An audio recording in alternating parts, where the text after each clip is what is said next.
from Kim, and she can fuck all night. I'm not even going to read the comments on this one because I already know it's going to be full of a bunch of people who did not watch the game telling me why I'm wrong. God fucking damn, dude. So the Bengals hit a last-second field goal to win over the Chiefs 34-31. The Chiefs fall out of the 1 seed into the 2 seed, and honestly, that will probably stand going into the playoffs. In the first quarter, Demarcus Robinson had a touchdown, and then it would be followed with the Travis Kelce touchdown, and then that would be followed with the Jamar Chase touchdown, which was just absolutely fucking terrible.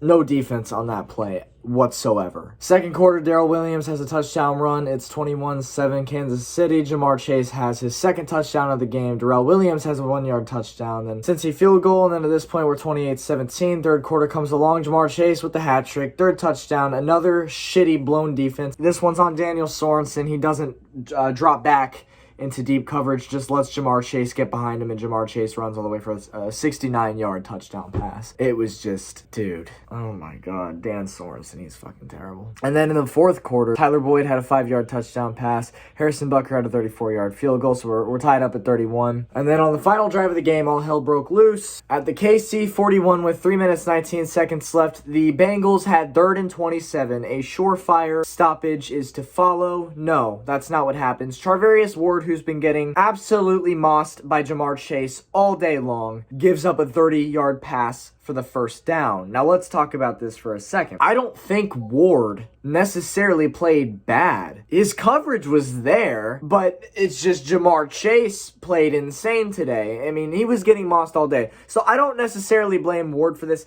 I blame the coaches for not double teaming Jamar Chase. They left him single covered all game long. And it reminds me of last year when the Chiefs played in Tampa the first time in the regular season, and Tampa's defense single covered Tyreek Hill all day. And it's arguably what led Tampa to the loss that game. Just not double covering Tyreek. Well, that's what happened with the Chiefs in this game. All game, they refused to double cover Jamar Chase. Now, Ward's coverage on Jamar Chase isn't bad at all. It's just that Jamar Chase keeps mossing him, and it's frustrating. It's really frustrating. I really wish at some point they would have made the adjustment to put 2 men on him, but they didn't. They continued to let Chase walk all over Charvarius Ward. So let's see what happens here. 1st and goal with 2 minutes left. Since he has it, they don't get it. 2nd and goal at the KC 1. They don't get it. 3rd and goal at the KC 1. They don't get it.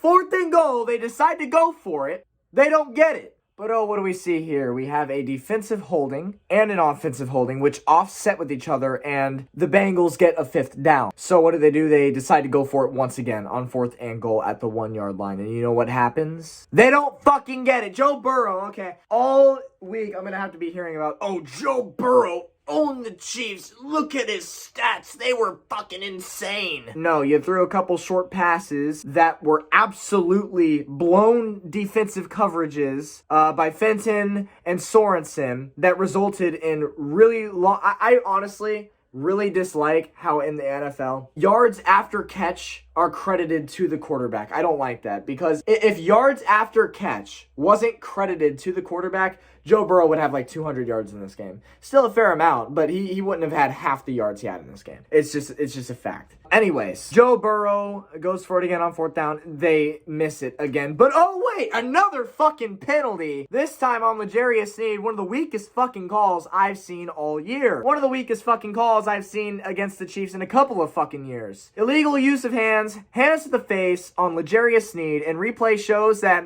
although his hand was barely on his fucking helmet, I guess, you know, me as a ref, I have to throw my flag on that because I want more involvement in this game. You know what I mean? I want to dictate who wins this shit. And I don't like Kansas City, so I'm going to throw my flag on that ticky-tack bullshit. Here you go, Cincy. Here's your free fucking win. And so, Joe Burrow, oh, what a great fucking game Joe Burrow had. Yeah, then how come he couldn't get a fucking touchdown on 6 downs at the 1 fucking yard line? Oh, he's so good, isn't he? And if anybody who knows me and watches these recaps every week, you know that I'm always on the same side as the refs. I always back the refs because I'm a ref myself. I understand the job isn't easy. I understand it. And I always back the refs. I really do. This was just inexcusable. And I'm not talking about just the last drive of the game. There were a lot of phantom calls that were just ticky-tack bullshit all second half. All second half. You're getting called for the weakest shit. It's already a blur in my mind, but on one of those goal line downs, sometime in the second quarter, Joe Burrow false started, but nobody else saw it. The entire D-line pointed at him. Alright, I'm editing this video right now, and I wanted to correct myself so I didn't look like a retard, okay? It came on that final drive where Cincy ended up winning the game on a field goal. It was on the 3rd and inches play here. It was not Joe Burrow. It was actually Bengals guard playing left tackle here. Number 79, Jackson Carman. Watch him here. Alright, this guy right here, where this guy is on his back, number 79, Jackson Carman for the Bengals. Watch him actually jump off sides here.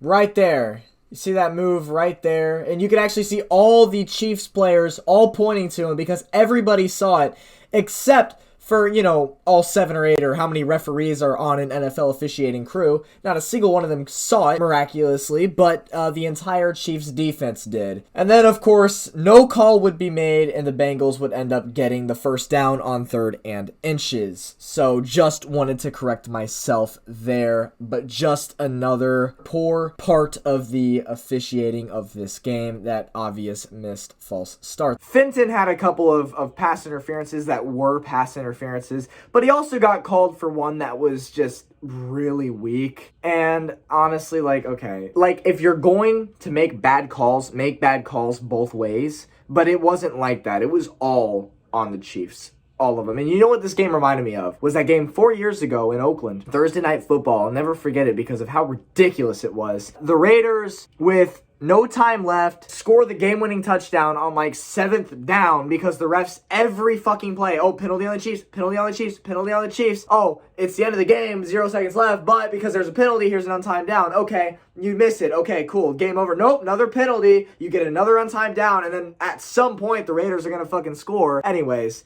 it's ridiculous. In my mind, really the only guy on the Bengals who absolutely destroyed the game was Jamar Chase. Dude's insane.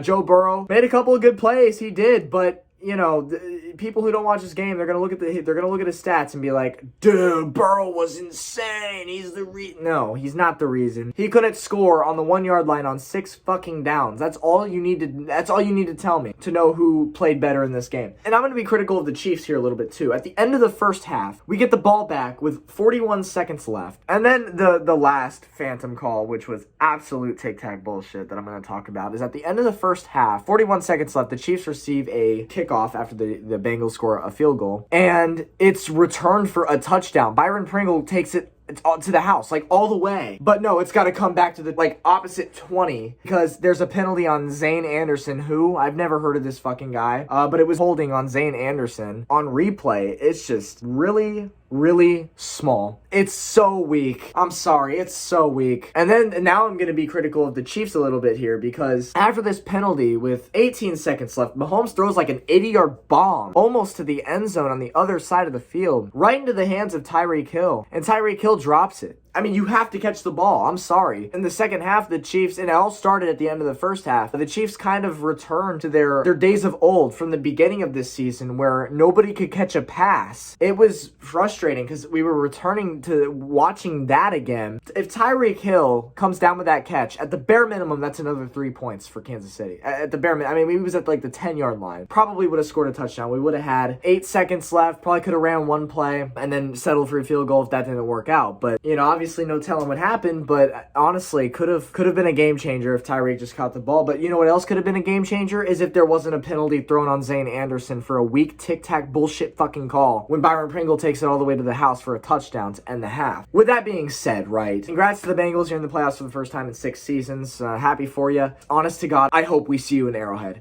Because I am not scared of Cincinnati in the absolute slightest. In my humble opinion, as a Chiefs fan, and I like keeping it real with everybody all the time. I'm keeping it real here. There was no part of that game where I thought the Bengals were the better team. No part of that game. And honestly, it wasn't close. The Chiefs were clearly the superior team. Clearly. And I, honest to God, hope there's a rematch in the playoffs. I want it. Give it to me. Bring Cincy to Arrowhead. And I don't think it'll be close. But that's just what I think. So hopefully we'll see you then. The Chiefs, with this loss, in one of the worst officiated games I've seen in about 5 years, fall out of the 1 seed. That now belongs to Tennessee. And for the Chiefs to retain the 1 seed, next week they will have to win and Tennessee will have to lose. So it's pretty damn unlikely that the Chiefs end up getting the number 1 seed. So assuming the Chiefs beat Denver next week, which they haven't lost to Denver in 6 seasons, assuming we win that game, the Titans still have to lose, and the Titans probably won't lose. I don't know who the Titans play, but the Titans aren't a bad team, so they'll probably win whoever they play. But if the Chiefs win, they'll lock up the 2 seed, and that'll be it. Anyways, I'll catch you the next one. That's all I got, man. Peace out.